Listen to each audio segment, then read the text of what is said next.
Please वापस आ जाइएगा।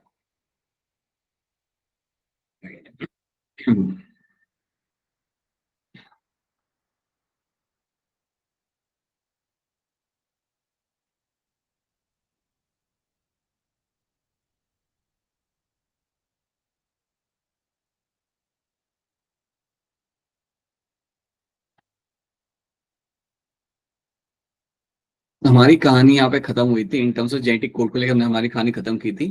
And now we can start with the story of my translation. TRNA को भी हम यहाँ पे इग्नोर करते हैं, टीआरएनए वाली चीज को हम बाद में देख लेंगे। Like that is something you can have a look at from your end, it's not a major topic. आप जानते हो that you have a tRNA, और टीआरएनए का यहाँ पे काम होता है आपके अमाइनो एसिड्स को पकड़ कर लाना ड्यूरिंग द ट्रांसलेशन। आपको कुछ बेसिक चीजें आपको यहाँ पे ऐड करनी है टीआरएनए के बारे में, that tRNA will be having the anticodon arm. TRNA का आपके पास यहाँ पे रहेगा एक एंटीकोडॉन आर्म, और जो एंटीकोडॉन आर्म जो आपको यहाँ मिलेगा टीआरएनए के अंदर, यहाँ पे आपको मिलेंगे, ये जो लगे हुए आपको यहाँ पे मिले, दीज आर माय एंटीकोडॉन्स। सो ये मेरे यहाँ पे एंटीकोडॉन्स। उसके साथ याद रखना कि आपका जो 3' एंड होगा आपके टीआरएनए का, 3' एंड के ऊपर ही आपका लगता है आपका अमाइनो एसिड। तो ये वो लोकेशन है आपका जहां पे आपको अमाइनो एसिड अटैच होके आपको मिलेगा। ठीक है, then you will be having your 5' and वो आपके यहाँ पे फ्री रहेगा। And this is a tRNA, और टीआरएनए के बारे में याद रख लो आप एक चीज की, आपका सबसे छोटा आरएनए होता है। सो अगर आपसे कोई पूछे कि सबसे छोटा आरएनए आपका कौन सा होता है आपके सेल में, तो दैट इज टीआरएनए। अगर आपसे कोई पूछता है कि कौन से आरएनए का अमाउंट सबसे ज्यादा होता है सेल के अंदर, then your answer is going to be your rRNA. याद रखना, rRNA will be in the highest amount, so this is going to be the in the highest amount. तो ये सबसे ज्यादा अमाउंट में आपका होता है यहाँ पे आरआरएनए।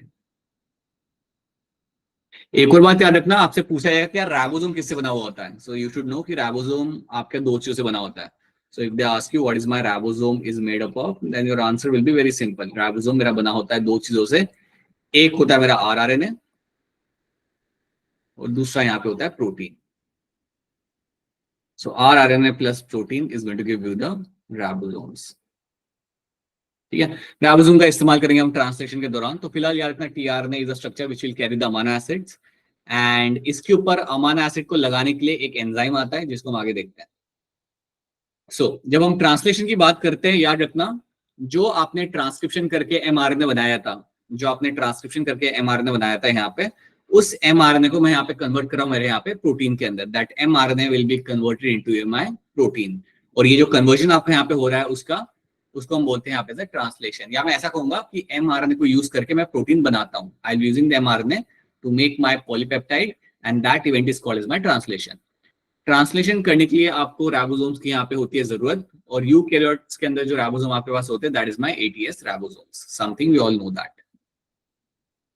यहाँ पे है मेरा एंजाइम, एंजाइम का नाम है मेरे यहाँ पे amino acid tRNA synthetase. Amino acid tRNA synthetase जो एंजाइम है, इसका काम होता है टीआरएनए के ऊपर अमाइनो एसिड को अटैच कराना। सो दिस इज द एंजाइम जिसका काम होगा टीआरएनए के ऊपर अमाइनो एसिड को अटैच कराना, एंड इसे हम कहते हैं यहाँ पे चार्जिंग ऑफ टीआरएनए। अगर आपसे कोई पूछेगा ना कि अमाइनो एसिड टीआरएनए सिंथेटेज कितने होते हैं, तो याद रखना हर एक अमाइनो एसिड के लिए एक सेपरेट एंजाइम होगा। हर एक अमाइनो एसिड के लिए एक सेपरेट एंजाइम आपको होता है। तो यू हैव एक दो नहीं होती, आपको 20 अलग अलग टाइप के आपको ये एंजाइम आपको मिल जाएंगे, because you have 20 amino acids. Okay, now you can see in the picture, यहाँ पे आपका अमाइनो एसिड टीआरएनए सिंथेटेज है, उस पर आके बैठा मेरा सबसे पहला अमाइनो एसिड जो है मेरे यहाँ पे मिथ्योनाइन, वो आपके यहाँ पे बैठा है, राइट। एंड देन इसको हम अटैच करेंगे हमारे टीआरएनए के साथ जो आपके यहाँ पे आके खड़ा हुआ है। सो दैट इवेंट जो आपके यहाँ पे हो रहा है उसे हम कहते हैं चार्जिंग ऑफ टीआरएनए। देखो मेरे यहाँ पे टीआरएनए के ऊपर मेरे यहाँ पे मिथ्योनाइन लग चुका है। तो अगर आपको कोई दिखा रहा है कि आपके टीआरएनए के ऊपर आपका एक अमाइनो एसिड आपका लग चुका है, then you will say charging of tRNA has been done. मेरे टीआरएनए की वहां पे चार्जिंग हो चुकी है। अब ये यहाँ से अपना प्रोसेस स्टार्ट होगा ट्रांसलेशन का। सो ट्रांसलेशन के अंदर सबसे पहली चीज आपकी यही होती है, charging of tRNA. Charging of tRNA आप कह सकते हो, या आप कह सकते हो amino acylation of tRNA. You can also call it as a amino acylation of tRNA. Amino acylation of tRNA.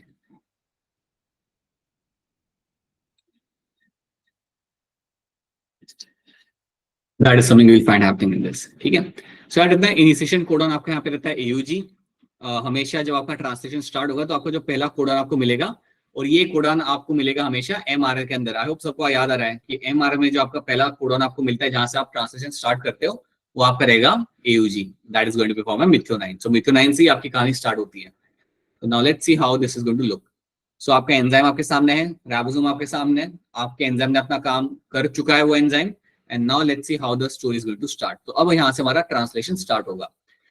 तो सबसे पहले आपका जो स्मॉलर सब यूनिट होगा 40S, ये आता है in touch with my mRNA। ये mRNA के साथ जाके जुड़ जाएगा। सो माय स्मॉलर सब unit will come and attach itself with the mRNA। सो मेरा स्मॉलर सब यूनिट ने क्या किया, वो अपने आप को mRNA से जाके अटैच कर लिया। ये करने के लिए खर्चा होता है एटीपी का, जिसे हम कहते हैं यहाँ पे जीटीपी। सो बेसिकली एनर्जी आपके यहाँ पे इन्वेस्ट की जा रही है। मेरा mRNA बैठ चुका है मेरे स्मॉलर यूनिट के ऊपर, स्मॉलर सब यूनिट के ऊपर। अब मेरे mRNA के ऊपर कई सारे आपके नाइट्रोजन बेसेस होंगे, you will have multiple codons, लेकिन स्टार्ट कोडॉन मेरा होता है हमेशा AUG। So now you have this start codon AUG आपका वहां पे होगा। अब यहाँ पे कौन आएगा, अब आएगा मेरा यहाँ पे tRNA। So now my first tRNA जो मिथ्योनाइन को लेके आएगा वो आके यहाँ पे अटैच करेगा अपने आप को। So now I will find मेरा tRNA आया मिथ्योनाइन को लेके, और यहाँ पे वो फॉर्म करेगा hydrogen bond. So it will form the hydrogen bond with the codon. देखो यहाँ पे क्या हो रहा है, tRNA के अंदर लगे हुए आपके यहाँ पे एंटीकोडॉन, या फिर anticodon, and your mRNA is over there is going to be having the codon. तो इनके बीच में आपको यहाँ पे बॉन्ड फॉर्मेशन होते हुए आपको यहाँ पे मिलेगा। ठीक है, एक बार आपका बॉन्ड फॉर्मेशन आपके यहाँ पे हो चुका है। नाउ व्हाट विल हैपन, अब आपका आएगा लार्जर सब यूनिट। आपका लार्जर सब यूनिट आएगा और उसके ऊपर आके बैठ जाएगा। सो 60S आके यहाँ पे बैठ चुका है, और जब 60S आके बैठा है तो it looks like a burger, मतलब ऊपर का पार्ट आगे नीचे का पार्ट आ चुका है और बीच में आपका यहाँ पे आपका mRNA है। अब जब मेरा यहाँ पे लार्जर यूनिट आके बैठ चुका है तो याद रखना लार्जर सब यूनिट के अंदर आपको दो साइड्स याद रखनी है, you have a A side and you have a P side.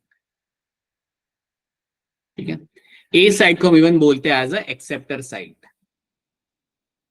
A side को हम इवन बोलते हैं एज अ एक्सेप्टर साइड, क्योंकि यहाँ पे नया tRNA आएगा, यहाँ पे नया tRNA आके बैठेगा। राइट, तो देखो आपको यहाँ पे दिख रहा है एक नया tRNA नए अमाइनो एसिड को लेके आ रहा है, और वो आपका यहाँ आके बैठेगा और यहाँ पे कोडॉन के साथ वो बॉन्ड हाइड्रोजन बॉन्डिंग वहां पे कर लेगा। So my tRNA will come and sit on the A side. जैसे मेरा tRNA नया वाला आया A साइड पे आके बैठा, अब आपको यहाँ पे कुछ करना पड़ेगा। क्या करना पड़ेगा, आपको यहाँ पे पेप्टाइड बॉन्ड बनाना पड़ेगा मिथ्योनाइन और टायरोसिन के बीच में। सो जो मेरे दो अमाइनो एसिड है इनके बीच में आप बनाओगे अपना यहाँ पे एक peptide bond. So here between them you will be forming a peptide bond.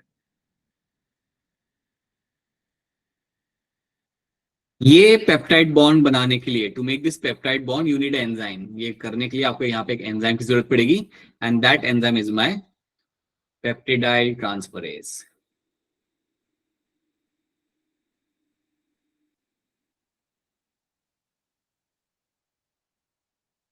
So peptidyl transferase ये एंजाइम आपको मिलता है, और ये याद रखने एंजाइम आपको मिलेगा राइबोसोम्स के अंदर ही। This enzyme is something I will be finding the ribosome. So ribosome के अंदर ही आपको ये एंजाइम मिलेगा, और ये एंजाइम क्या करता है, ये it actually helps in the formation of the peptide bond. Peptide bond बनाने में आपको यहाँ पे मदद करेगा। So now these two amino acid will be connected to each other with the help of the peptide bond. अब आपको एक चीज याद रखनी है, जो मेरा अमाइनो एसिड P साइड पे है वो अब मेरा शिफ्ट हो जाएगा A साइड के ऊपर लगे हुए अमाइनो एसिड के ऊपर। सो जो मेरा अमाइनो एसिड P साइड के ऊपर है वो मेरा शिफ्ट हो जाएगा दूसरे अमाइनो एसिड के ऊपर जो मेरा A साइड पे बैठा हुआ है। तो ये कुछ ऐसा दिखेगा, शिफ्टिंग कर लिया हमने उसे वहां पे। So now I have P site. अब मेरा जो P साइट है देखो वहां पे आपका tRNA वहां पे खाली पड़ा हुआ है, वो वहां से निकल जाएगा, दिस विल गेट रिलीज्ड। ठीक है, अब एक चीज आपको याद रखनी है, जैसे ही आपका शिफ्टिंग हो गया ना उसके बाद आपका जो राइबोसोम होगा वो आगे बढ़ेगा, it will move in one particular direction. Ribosome आपका थोड़ा सा आगे बढ़ेगा और ये काफी स्लोली आगे बढ़ेगा, इसे हम कहते हैं कोडॉन बाय कोडॉन ये आगे बढ़ेगा। तो जब मेरा राइबोसोम एक पर्टिकुलर डायरेक्शन में थोड़ा सा आगे बढ़ता है, it will move in one particular direction, तो उसे हम कहते हैं यहाँ पे एज अ ट्रांसलोकेशन। याद रखना, आप ऐसा समझ लो कि राइबोसोम mRNA के ऊपर बैठा हुआ है और वो स्लोली आगे बढ़ रहा है, it is moving in one particular direction, और जब वो यहाँ पे मूव करेगा तो उसे हम कहते हैं यहाँ पे as a translocation. So moves forward codon by codon. जब ये आगे बढ़ेगा तो सिंपली यहाँ पे क्या होगा देखने के लिए आपको क्या मिलेगा कि जो मेरा tRNA A साइड के ऊपर था वो मेरा P साइड के ऊपर आ जाएगा।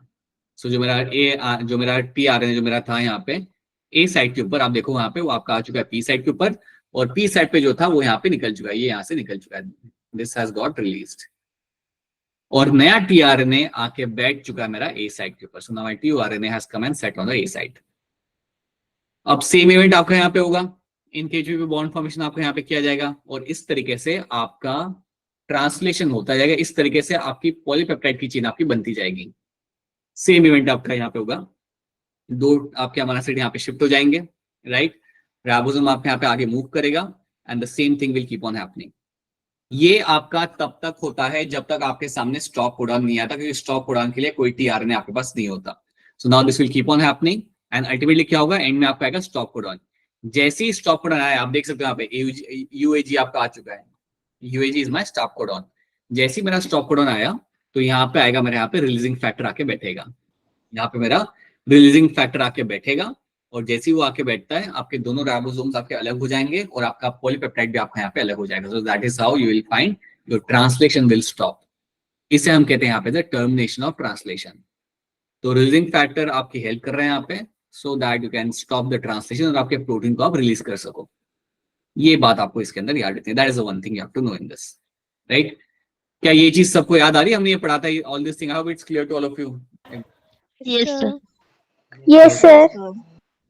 All right. Yes. That is something we have done. ये हमने ये एनिमेशन हमने लास्ट टाइम देखा था. इस तरीके से आपके आगे बढ़ता जाएगा and that's how you form the polypeptide. कुछ की पॉइंट्स याद रखना कि आपका जो एंजाइम होता है वहां पे इन्वॉल्व, जिससे की वजह से आपका पेप्टाइड बॉन्ड बनेगा. That is my peptidyl transferase. And आपकी दो साइट्स होती है. एनसाइड में दो साइट्स मेंशन की हुई, आपको दो याद रखनी है. बाकी रेफरेंस बुक अगर आप देखोगे तो वहां पे 3 साइट्स होती है, but you have to know the 2 sites over there. Okay, so these are the things mentioned in the NCERT. You can have a look at them from your end, right? So ribosome also act as a catalyst क्योंकि इसके अंदर वो enzyme होता है जो मैंने आपको बताया था. और यहाँ पे 23S rRNA in bacteria is the enzyme of the ribosome. ये आपका 23S rRNA in bacteria is the enzyme ribozyme. Okay. UTR के बारे में हम बात कर चुके हैं. इट्स अनट्रांसलेटेड रीजन, तो इससे आप लोग यहाँ पे वाकिफ हैं. So you can know this thing. And ये है इनसाइड का पिक्चर जहां पे आपका ट्रांसलेशन हो रहा है. And that is how you form the polypeptide. ये पिक्चर है आपके यहाँ पे पॉलीजोम्स की. सो जब मैं पॉलीजोम्स की यहाँ पे बात कर रहा हूँ तो याद रखना this is a single mRNA will have multiple ribosomes over there. Single mRNA will have multiple ribosomes on that and that is called as my polysomes. इसको हम बोलते हैं यहाँ पे एज अ पॉलीजोम्स. पॉलीजोम्स अगर कभी बनते हुए आपको मिल जाए, मतलब एक एमआरएनए के ऊपर अगर मल्टीपल राइबोसोम्स मिल जाए आपको यहाँ पे, देन समझ जाओ आप चाहते हो यहाँ पे बहुत ज्यादा protein banana. You want to make a large amount of protein, तब आपको पॉलीजोम्स बनते हुए मिलेंगे. तो अब ये कह सकते हो कि जब सेल चाहता है कि ज्यादा प्रोटीन बने, तब क्या करेगा वो, एक एमआरएनए के ऊपर मल्टीपल राइबोसोम्स जाके बैठेंगे ताकि ज्यादा एमआरएनए बने, ज्यादा वहां से फिर प्रोटीन बनेगा, ज्यादा वहां से अल्टीमेटली आपका प्रोटीन बनेगा. नॉट एमआरएनए, ज्यादा आपका प्रोटीन बनेगा. सो ये बात याद रखना. That's your polysomes. Now let's talk about my lac operon. Lac operon के बारे में बात करते हैं. लैकोपेरॉन की जब हम बात करेंगे तो उसे हम रेगुलेट कैसे करते हैं. सो लैकोपेरॉन के बारे में याद रखना. ये अभी तो यहाँ पे लैकोपेरॉन भूल जाओ. जीन एक्सप्रेशन की हम बात करते हैं. जीन एक्सप्रेशन को रेगुलेट करने का मतलब क्या होता है. अगर मैं कह रहा हूं कि एक जीन है, और वो जीन आपको बना के दे रहा है आपका इंसुलिन, और मैं कह रहा हूं कि इस जीन को मुझे रेगुलेट करना है, तो रेगुलेट करने का मतलब क्या होता है. रेगुलेट करना मतलब कितना मुझे उसे एक्सप्रेस कराना है, मुझे एक्सप्रेस कराना है या नहीं कराना, राइट. अब हमेशा अगर इंसुलिन बनता रहेगा that's not a good thing. तो आपका सेल क्या करता है कि उसको बंद रखता है, उस जीन को बंद रखता है. तो उसको बंद रखने के भी इवेंट को रेगुलेशन ही कहते हैं. ठीक है. अगर आपके बॉडी में अगर आपको ज्यादा इंसुलिन बनाना है, आपने खा लिए बहुत सारे रसगुल्ले, अब करना पड़ेगा काम आपके सेल्स को, and they have to make more amount of insulin. तो वो टाइम पे भी उसे आप रेगुलेट ही कर रहे हो, आप उसका एनहेंस कर रहे हो, उसको आप ज्यादा बना रहे हो. सो उसे हम कहते हैं regulation. So that's a regulation of gene expression. In eukaryotes, regulation could be exerted at number of levels. कई सारे स्टेप्स के ऊपर आप रेगुलेशन को एक्सर्ट कर सकते हो. ट्रांसक्रिप्शन लेवल पे आप कर सकते हो, प्रोसेसिंग लेवल पे आप कर सकते हो, transport of mRNA from the nucleus to cytoplasm, वो टाइम पे भी आप उसे रेगुलेट कर सकते हो. And also at the translation level पे आप कर सकते हो. That is called as my regulation of my gene. Now let's talk about lac operon. But उसके पहले यहाँ पे 2 टर्म्स है, मैं जानना चाहूंगा अगर आपको याद हो. What do mean by housekeeping genes? किसको याद है हाउसकीपिंग जीन्स का मतलब क्या होता है? Yes, sir. बताओ क्या होता है, बोलो पूजा. Express all the time like glycolysis. ये तो आपने वही बता दिया जो यहाँ पे लिखा हुआ है पूजा, ऐसे थोड़ी. ये आपने ना बाद में स्लाइड लाई है, उससे पहले से मुझे पता था. एक्सप्लेन कर दो ये चीज को कि इसका मतलब यहाँ पे क्या होता है. एक्सप्लेन, रुको सर एक सेकेंड। अच्छा कोई बात नहीं, रुक जाओ 2 मिनट, ऐसा हो तो कोई बात नहीं। हाँ बताओ अभिषेक बोलो, what do you mean by this housekeeping gene? Sir जो हर टाइम एक्टिव रहती है। राइट, जो जीन्स आपके हमेशा आपके एक्टिव रहेंगे, हमेशा आपका इनका एक्सप्रेशन होता ही रहेगा, उनको हम बोलेंगे यहाँ पे housekeeping genes. So they keep on making the content, ये हमेशा आपका प्रोटीन या आरएनए जो भी बनाना होता है वो बनाते रहते हैं। सबसे बड़ा एग्जांपल आपका यहाँ पे ग्लाइकोलाइसिस में जो आपके एंजाइम्स यहाँ पे इस्तेमाल किए जाते हैं, वो एक आपका यहाँ पे अच्छा एग्जांपल आपका बन जाता है। These are the genes which are always active, अभी भी काम कर रहे होंगे, अभी भी जब तुम यहाँ पे लेक्चर समझ रहे हो वो काम कर रहे होंगे। So they are active all the time, so they are called as my housekeeping genes. Regulatory gene क्या होता है अभिषेक बता दो, ये भी बता दो, what do you mean by regulatory genes? Sir जो रिक्वायरमेंट के हिसाब से एक्टिवेट होते हैं, मतलब जब रिक्वायरमेंट होगी तभी हो गए एक्टिवेट, वरना फिर वो बंद हो जाएंगे सर। राइट, जब रिक्वायरमेंट होगी तभी आपके एक्टिवेट रहेंगे और एल्स आपके बंद रहेंगे, that is called as my regulatory genes. So regulatory genes याद रखना, these are the genes which are only active as per the requirement, जब रिक्वायरमेंट हो तभी वो एक्टिव रहते हैं, बट अगर रिक्वायरमेंट ना हो then they will not remain active over there, so that is called as my regulatory genes over there. इसको हम बोलते हैं आप as a regulatory genes, express as per the requirement, ये एक्सप्रेस करते हैं एज पर द रिक्वायरमेंट। ठीक है, तो चलिए बात करते हैं हमारे लैकोप्रोन के बारे में। सो लैकोप्रोन आपका मिलता है आपका बैक्टीरिया के अंदर, और इसको हम यहाँ पे फटाफट देख लेते हैं। Again a very important topic, सिर्फ कल के टेस्ट के लिए नहीं, इवन मेन एग्जाम जो आपके आएगी उसके लिए भी एक बहुत इंपॉर्टेंट टॉपिक है, इसका क्लैरिटी हमेशा रखना। लैकोप्रोन के अंदर आपको क्या मिलेगा, you have a structural gene आपके सामने यहाँ पे है, जिसके अंदर आपके 3 जीन लगे हुए, lac Z, lac Y, lac A. O है स्टैंड कर रहा है आपके लिए यहाँ पे as a operator, O stand for your operator. P means what, P मतलब क्या होगा यहाँ पे? Promoter. Right, promoter. P means your promoter, and I से मेरा जो बन के यहाँ पे प्रोटीन आ रहा है, इस प्रोटीन को मैं बोलूंगा यहाँ पे as a repressor. This protein over there is called as my repressor। ये मेरा यहाँ पे रिप्रेसर बन के आ रहा है। रिप्रेसर जो मेरा जीन आई से बन के आ रहा है वो जाके लगेगा मेरे यहाँ पे ऑपरेटर वाली साइड पे। अब याद रखना, जब तक मेरा रिप्रेसर ऑपरेटर पे लगा हुआ है, जब तक मेरा ये रिप्रेसर जाके ऑपरेटर पे जाके लगा हुआ है, तब तक मेरा पॉलीमरेज काम नहीं कर सकता। जनरली क्या होता है, आपका पॉलीमरेज आता है और पॉलीमरेज आके प्रमोटर पे बैठेगा और फिर वो आगे बढ़ना चालू करेगा, बट यहाँ पे वो आगे बढ़ ही नहीं पाएगा बिकॉज आपका यहाँ पे लगा हुआ है आपका रिप्रेसर आपके ऑपरेटर साइड के ऊपर। That is one thing you have to know in this.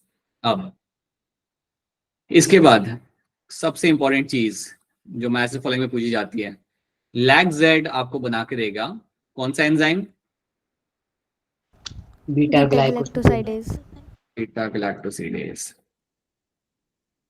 So beta galactosidase is the enzyme which will be formed by lac Z। lac Y क्या बना के देगा? परमिएस। परमिएज। परमिएस क्या करता है? परमिएबल बनाता है मेम्ब्रेन को। किसके लिए? कहाँ है सब लोग? लैक्टोज के लिए, लैक्टोज के लिए। सो lac Z will be making, lac Y will make the permease enzyme, और ये परमेज एंजाइम परमेबल करेगा आपकी मेम्ब्रेन को, बैक्टीरिया की मेम्ब्रेन को, ताकि लैक्टोज अंदर आ पाए। और बीटा गैलेक्टोसिडेज आपका वो एंजाइम है which is known for breaking off the, ये इसका काम आपका यहाँ पे होता है ब्रेकिंग योर लैक्टोज। ये लैक्टोज को बेसिकली ब्रेक करेगा, या मैं कहूंगा डाइजेस्ट करेगा। So breaking the lactose molecule, lactose को ब्रेक करेगा, आप डाइजेस्ट करेगा, that is something your lac Z is known for. तो ये बात आपको यहाँ पे आ जाती है। And then you have a lac A जो बनाता है आपके यहाँ पे trans acetylase, this is known to make your trans acetylase। अब ये एंजाइम जो आपका यहाँ पे है, this enzyme is something which adds the acetyl group to the beta galactosidase, but आपको इतना याद नहीं रहोगे तभी चलेगा, बस याद रखना ये एंजाइम आपका बना के आ रहा है। ठीक है, now you have these 3 enzymes in front of you। now let's see how this gene regulates, मतलब ये काम कब करेगा कब नहीं करेगा। अब एक बात मुझे बताओ, अगर मैं बैक्टीरिया को प्रोवाइड करूंगा बहुत सारा ग्लूकोज, तो क्या मेरा लैकोप्रोन काम करेगा नहीं करेगा? नहीं sir. No sir. No sir. अगर मैं उसे ग्लूकोज प्रोवाइड करता हूं तो मेरा लैकोप्रोन यहाँ पे रहेगा आपका ऑफ, ये आपका काम नहीं करेगा, बिकॉज अगर ग्लूकोज है तो आपको इसको चालू करने की क्या है जरूरत इस ओपेरॉन को, क्योंकि ओपेरॉन का काम क्या होता है, लैक्टोज को डाइजेस्ट करना। जब आप लैक्टोज खा ही नहीं रहे तो आप क्यों ही उसे लाइक उसके जीन को आप एक्सप्रेस कराओगे? ठीक है, अगर आपके पास है high amount of glucose and you also have high amount of lactose, तो क्या मेरा जीन यहाँ पे एक्सप्रेस करेगा या नहीं करेगा? नहीं yes sir. Sir yes sir करेगा। नहीं करेगा, अभी भी ऑफ ही रहेगा। पता है क्यों ऑफ रहेगा वो? क्योंकि ग्लूकोज है तो आप क्यों खाना, लाइक ग्लूकोज अगर अवेलेबल है तो लैक्टोज को कंज्यूम ही नहीं करेगा। याद रखना, बैक्टीरिया प्रेफर करता है खाना सिर्फ ग्लूकोज अगर मौका मिलता है तो। सिंपल सी बात है ना, आपकी अगर लाइक पसंदीदा सब्जी आपके सामने हो, यू हैव लाइक मटर paneer and you have your करेले की सब्जी इन फ्रंट ऑफ यू, तुम थोड़ी करेला खाओगे राइट? चाहे तुम्हें 7 दिन तुम्हें मिलेगा मटर पनीर, तुम वही खाओगे। So that is why it's the same thing. If you have amount of glucose and lactose in the medium, operon will remain off. तुम्हारा ओपेरॉन वहां पे ऑफ ही रहेगा क्योंकि ग्लूकोज है वहां पे अवेलेबल, तो उसे ही कंज्यूम करेगा, वो लैक्टोज को कंज्यूम नहीं करेगा। हाँ, लेकिन जब आपके पास कंडीशन ऐसी होती है that you have only lactose in the medium, right? School से भाग के आए तुम, मेहनत करके आए और देखा कि अब करेला ही खाने के लिए, तो वो टाइम पे तुम खा लोगे, राइट? वो टाइम पे फिर तुम कुछ नहीं बेच सकते हैं, शायद थोड़ा नाटक करोगे इनिशियली, बट एट टाइम पे वो खा लोगे। सो वही चीज यहाँ पे हो रही है, जब लैक्टोज आपका यहाँ पे होगा सिर्फ मीडियम के अंदर, then you will find your operon will become on. So now let's see how this will be happening. अब समझो कि जैसे मैंने यहाँ पे लैक्टोज मॉलिक्यूल यहाँ पे मेरा अंदर आया, as soon as my lactose molecule enters inside the cell, these are my lactose molecule, these are my lactose. Lactose are also called over there as a, इनको हम इवन यहाँ पे बोल सकते हैं as a inducers, इनको हम even बोलते हैं यहाँ पे as inducers। और ये जो लैक्टोज मॉलिक्यूल है ये जाके अटैच करेंगे अपने आप को with the at certain locations at the operator, से ऑपरेटर के साथ जाके अटैच करेंगे। जैसे मेरा लैक्टोज जाके अटैच करता है ऑपरेटर के साथ, देखो इन लैक्टोज को ना हम इवन बोल सकते हैं यहाँ पे एज एलो लैक्टोज, जो जाके ऑपरेटर से अटैच करेगा उसको हम इवन बोल सकते हैं एज एलो लैक्टोज। जैसे इसने अटैच किया ऑपरेटर के साथ, ये इसे खींच के बाहर निकाल लेगा। ये आपका जो रिप्रेसर है, रिप्रेसर को यहाँ पे खींच के बाहर निकाल, so this repressor will get removed, this repressor will get removed. जैसे ही आपने रिप्रेसर को निकाल दिया, आपका लैक ओपेरॉन हो गया यहाँ पे फ्री। इमेजिन कर लो कि आपका रिप्रेसर यहाँ से निकल चुका है, जैसे मेरा यहाँ से रिप्रेसर मेरा यहाँ पे निकल चुका है, जैसे मेरा यहाँ से गायब हो गया, अब मेरा लैक ओपेरॉन यहाँ पे फ्री हो गया है। और अब क्या होगा, जो मेरा पॉलीमरेज यहाँ पे बैठा था वो अब स्लाइड कर पाएगा। Now my polymerase will be able to slide on the genes. अब मेरा पॉलीमरेज यहाँ पे आके अपना स्लाइड करना चालू करेगा, जैसे वो स्लाइड करना यहाँ पे चालू करेगा, अल्टीमेटली आपका बनेगा mRNA एंड देन उस mRNA से आप प्रोटीन अपना बना लोगे। तो ये बात आपको याद रखनी है that my once the repressor is getting removed, मेरा लैक ओपेरॉन मेरा ऑन हो जाता है। और रिप्रेसर को कौन निकाल रहा है? My lactose molecule. So lactose molecule को याद रखना, you also call them as a inducer. इनके वजह से, इंड्यूसर की वजह से ही मेरा लैक ओपेरॉन स्टार्ट हो रहा है, इंड्यूसर की वजह से मेरा लैक ओपेरॉन स्टार्ट हो रहा है। मेरा यहाँ पे mRNA और मेरा प्रोटीन बनते हुए मुझे मिलेगा यहाँ पे lac Z, lac Y, lac A का। और ये हम क्यों कर पा रहे हैं? बिकॉज लैक्टोज अंदर आ चुका है। अगर लैक्टोज अंदर आए तो उसे डाइजेस्ट करना है, and that is why this is always happening over there. तो ये बात आपको इस तरीके से याद रखनी है। एक बार आपने लैक्टोज को डाइजेस्ट कर लिया, एक बार आपने लैक्टोज को पूरा डाइजेस्ट कर लिया, वापस से रिप्रेसर आके अपनी जगह पे लग जाएगा एंड आपका लैक ओपेरॉन वहां पे आपका बंद हो जाएगा। This is the story which you have to understand. याद रखना, your lac operon, your lactose is always going to be remembered as an inducer। ठीक है, लैक्टोज को हम इवन यहाँ पे हमेशा रखेंगे एज ए इंड्यूसर। जब तक इंड्यूसर नहीं था तब तक मेरा लैक ओपेरॉन था वहां पे बंद, और इंड्यूसर आने की वजह से मेरा यहाँ पे लैक ओपेरॉन मेरे यहाँ पे स्टार्ट हो गया। सो लैक ओपेरॉन जैसे मेरा इंड्यूसर आया यहाँ पे, so that will lead to on off my lac operon. So lac operon will get on, and याद रखना इसलिए we also call lac operon as a inducible operon. इसको हम इवन बोलते हैं as a inducible operon. So lac operon को हम even यहाँ पे बोलते हैं एज अ इंड्यूसिबल ओपेरॉन, क्योंकि इसके वजह से आपका ओपेरॉन यहाँ पे आपका ऑन हो जाता है। ठीक है, तो यहाँ पे आप देख सकते हो, I think the picture is very much clear to you. ये वाली पिक्चर भी क्लियर है, ये भी आपको क्लियर हो रहा है कि क्या हो रहा है यहाँ पे, what is been happening over there. Repressor को हटाना है तो इंड्यूसर चाहिए होगा, that is my lac operon, so that is going to be lactose. अब एक और बात याद रखना कि आपके एनसाइड में मेंशन किया हुआ है कि थोड़ा तो आपका लैक ओपेरॉन ऑन रहता है, थोड़ा तो उसका एक्सप्रेशन होगा, और उसकी वजह से परमिएस थोड़ा आपका बन के निकल के आता है। So let me show you in the inside over here. देखो ये बात याद रखना, इन द प्रेजेंस ऑफ, देखो यहाँ पे क्या लिखा है, in the presence of inducer, just wait a minute, हाँ right, in the absence of preferred carbon source such as glucose, if a lactose is provided in the growth medium of the bacteria, the lactose is transported into the cells through action of permease, permease की वजह से आपका lactose अंदर आता है। अब ये देखो इन्होंने क्या मेंशन किया, remember a very low level of expression of lac operon has been present in the cell all the time. एक थोड़ा लेवल का एक्सप्रेशन तो लैक्टोपेरॉन का आपको हमेशा मिलेगा ही सेल के अंदर, otherwise lactose cannot enter inside the cell. तो थोड़ा एक्सप्रेशन तो आपको वैसे ही मिलता है ताकि आपका लैक्टोज अंदर जा सके। एक बार लैक्टोज अंदर आने लगा देन आपका एक्सप्रेशन आपका ज्यादा बढ़ जाएगा, your more lac operon will start expressing itself. तो ये चीज आपको यहाँ पे याद रखनी है, this is one thing you have to know. Lactose induces the operon in the following manner. ये हम देख चुके हैं, so I don't have to repeat this thing, we have just seen what is been they are doing. Lactose आपका क्या कर रहा हूँ यहाँ पे देख चुके हैं। यहाँ पे देखो क्या लिखा हुआ है, operator plus repressor it will remain of. अगर ऑपरेटर पे रिप्रेसर लगा हुआ है देन आपका लैक्टोपेरॉन रहेगा बंद, इसे हम कहते हैं नेगेटिव रेगुलेशन। अगर लैक्टोज के साथ जाके लगता है मेरा यहाँ पे रिप्रेसर, अगर लैक्टोज जाके रिप्रेसर से अटैच करता है मेरा लैक्टोपेरॉन हो जाएगा यहाँ पे ऑन, इसे हम कहते हैं यहाँ पे एज अ पॉजिटिव रेगुलेशन। ठीक है, आपका लैक्टोपेरॉन पॉजिटिव नेगेटिव दोनों रेगुलेशन यहाँ पे शो कर सकता है। बट एक और चीज यहाँ पे याद रखना कि जब मेरा रिप्रेसर लगा हुआ है, जब मेरा रिप्रेसर लगा हुआ है ना लैक ऑपरेटर के साथ, so that means मेरा ओपेरॉन बंद रहेगा and that is called as my negative regulation। ठीक है, पॉजिटिव व्यू शो कर सकता है बट वो अभी आपको समझना नहीं है, इस स्कोप के बियॉन्ड है। बट फिलहाल याद रखना दैट नेगेटिव रेगुलेशन में याद रखना ये चीज, दो चीज आपको याद रखनी है, that lac operon is a inducible operon, ये आपका इंड्यूसिबल ओपेरॉन है, एक तो ये चीज याद रखना, and it also shows a negative regulation. Negative regulation मतलब आपका रिप्रेसर जाके लगा है मेरे ऑपरेटर वाली साइड पे और उसके वजह से आपका ओपेरॉन बंद है। ये दो टर्म्स बहुत क्लियरली याद रखना, क्योंकि नीट में ऊपर आता है क्वेश्चन तो याद रखना, it is my inducible operon and shows the negative regulation, that's the first thing you have to tell them. ठीक है, the first phase of translation कौन सा होगा बताइए, इसका आंसर क्या होगा यहाँ पे। The first phase of translation, जल्दी से हैंड रेज करिए और इसका आंसर बताइए ताकि हम आगे बढ़ सके। बताइए मुस्कान, क्या होगा इसका answer. Sir option C. Option C आप मुझे यहाँ पे कह रहे हो एंड आई थिंक सब लोग यहाँ पे एग्री करेंगे, yes option C becomes my correct answer, amino acid section of my tRNA. ठीक है, that's option C over there. ठीक है, इस क्वेश्चन के लिए आप डायरेक्टली अनम्यूट करके अपना आंसर बता सकते हो। पॉलीजोम। पॉलीजोम। पॉलीजोम। राइट, पॉलीजोम्स आपको यहाँ पे correct answer, yes polysomes are the one जिनके वजह, दैट इज द स्ट्रक्चर जो आपके एक एमआरएनए के ऊपर मल्टीपल राइबोसोम्स आके बैठे, that's my पॉलीजोम्स।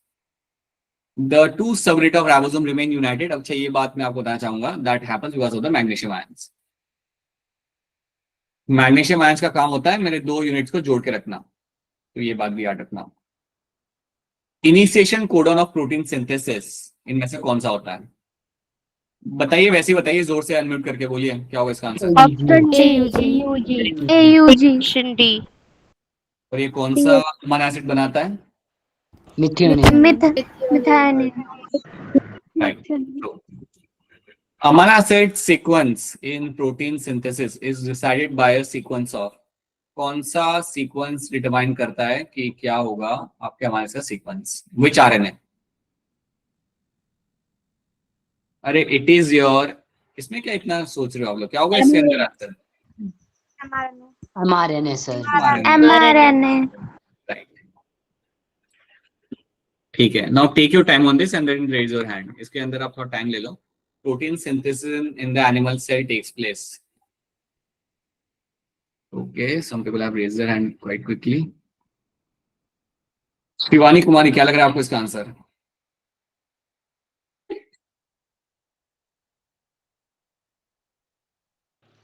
Sir C option. अच्छा, मुस्कान आपको क्या लग रहा है। सर मुझे तो ए लग रहा है। देखो एक यार मैं बता दूं आपको, यहाँ पे एक के साथ यहाँ पे बात किया है। आपने देखा होगा कि आपका जो प्रोटीन सिंथेसिस होता है बेसिकली, आप दो चीज याद रखना, राइबोसोम आपको मिलते हैं साइटोप्लाज्म के अंदर, तो साइटोप्लाज्म में तो होता ही है, साइटोप्लाज्म में आपका प्रोटीन सिंथेसिस होगा, आपका एमआरएनए जाके बैठेगा राइबोसोम के ऊपर जो साइटोप्लाज्म में फ्लोट कर रहा होगा और फिर आपका वहां पे प्रोटीन सिंथेसिस आपका वहां पे करा जाएगा। दूसरी चीज आपको याद रखनी है कि राइबोसोम इवन लगे होते हैं आपके ईआर के अंदर भी। राइबोसोम्स जो आपके होते हैं, the ribosomes you have, ribosomes are also attached to the ER as well. और जब मेरा राइबोसोम ईआर से अटैच होता है उसको हम इवन बोलते हैं यहाँ पे एज अ आरईआर, ये आपने सुना होगा, रफ एंडोप्लाज्मिक रेटिकुलम। ठीक है, तो यहाँ पे भी आपका mRNA आएगा और आपका प्रोटीन सिंथेसिस यहाँ पे भी आपका हो सकता है। तो इसलिए ऑप्शन ए बनेगा यहाँ पे correct answer, in the cytoplasm as well as in the endoplasmic reticulum, इन दोनों के अंदर आपका यहाँ पे हो सकता है आपका protein synthesis. So option A that's why becomes my correct answer. इसके लिए हैंड रेज कर लो, मैच द फॉलोइंग जीन्स, कौन से यहाँ पे जीन्स से मैच कर लो फटाफट एंड बताओ इसके अंदर क्या आंसर आपका सही निकल के आ सकता है।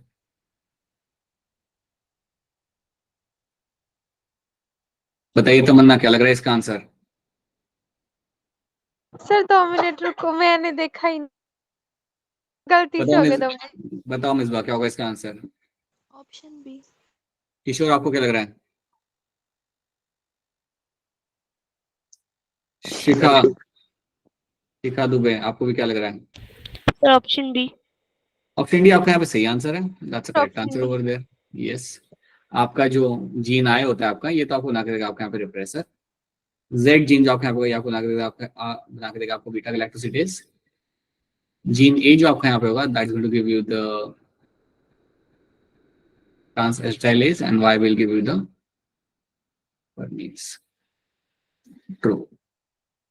Which of the following is required as an inducer for expression of lactoperon? इनमें से कौन सा चाहिए होगा? बता दो अनम्यूट करके जोर से, इसका आंसर क्या होगा? लैक्टोस।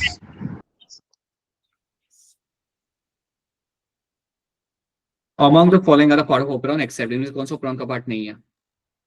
बोलो अनम्यूट करके जोर से। यस ठीक है, बाकी क्वेश्चन आप बाद में एक बार अपने एंड से देख लेना। Now let's start with the human genome project. Hg पे याद रखना कि ये जो प्रोजेक्ट आपका यहाँ पे था, ये आपका चला था 13 इयर्स के लिए। So this project actually lasted for 13 years. तो that's the first thing you have to know कि 1990 से लेके 2003 तक आपका ह्यूमन जीनोम प्रोजेक्ट लगा था। तो इसके अंदर आपने क्या किया था? ह्यूमन जीनोम की सीक्वेंसिंग की थी। आपको जानना था कि आपकी डीएनए के अंदर कितने न्यूक्लियोटाइड है और क्या सीक्वेंस है, वो आपको यहाँ पे जानना था, राइट? सो याद रखना, ये करने के लिए काफी खर्चा हुआ था। You can just read all those things. पर बेस पर एक्सपेंस आप यहाँ पे था $3, और पूरा जो इसका एक्सपेंस था that was around 9 billion US dollar वो टाइम पे। And 3 into 10⁹ base pair was the number of base pair you have in the DNA, right? जब ये स्टार्ट किया गया था, इसको जब इन्होंने प्रोसेस स्टार्ट किया, तो प्रोसेस स्टार्ट करने के बाद इनके लिए काफी इंपॉर्टेंट था कि ये सारे डेटा को लोग स्टोर करें। डेटा को स्टोर करना आपके कंप्यूटर के अंदर, that is something should have been done over there. Then this project को जब हमने स्टार्ट किया था, तो वो टाइम पे एक फील्ड आपकी डेवलप की गई थी, दैट वाज माय बायोइन्फॉर्मेटिक्स, क्योंकि आपको एक एडवांस फील्ड भी आपको चाहिए थी जो इस डेटा को एनालाइज भी कर सके। So bioinformatics was quite advance field, और I would say it was a field जहाँ पे आप एक बायोलॉजी के अंदर आप टेक कंपोनेंट आप यहाँ पे यूज कर रहे हो, ताकि आप बेटर तरीके से आप डेटा एनालिसिस कर सको, डेटा स्टोरेज कर सको। So that actually happened over there. ये बात भी आपको सारी चीजें इनसाइड के थ्रू आपको यहाँ पे ऐड रखनी है ना।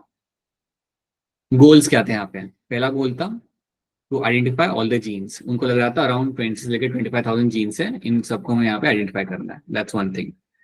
Determine the sequence of 3 billion chemical base pair. जितने भी आपके केमिकल बेस पेयर थे यहाँ पे, उनका सीक्वेंस पता करना was the second task. Third task was store this information in the database. सारी इंफॉर्मेशन डेटाबेस के अंदर स्टोर करना। इतना ज्यादा इंफॉर्मेशन आपको सही तरीके से अपने कंप्यूटर में आपको स्टोर करना है, that was the third task. Improvement of the tools for data analysis. इतना सारा आपने डेटा लगा के रख लिया आपके कंप्यूटर के अंदर, उसका एनालिसिस करने के लिए आपको अच्छे टूल्स चाहिए, एडवांस टूल्स चाहिए, सॉफ्टवेयर चाहिए, वो सारे डेवलप करना was also one of the goal over there.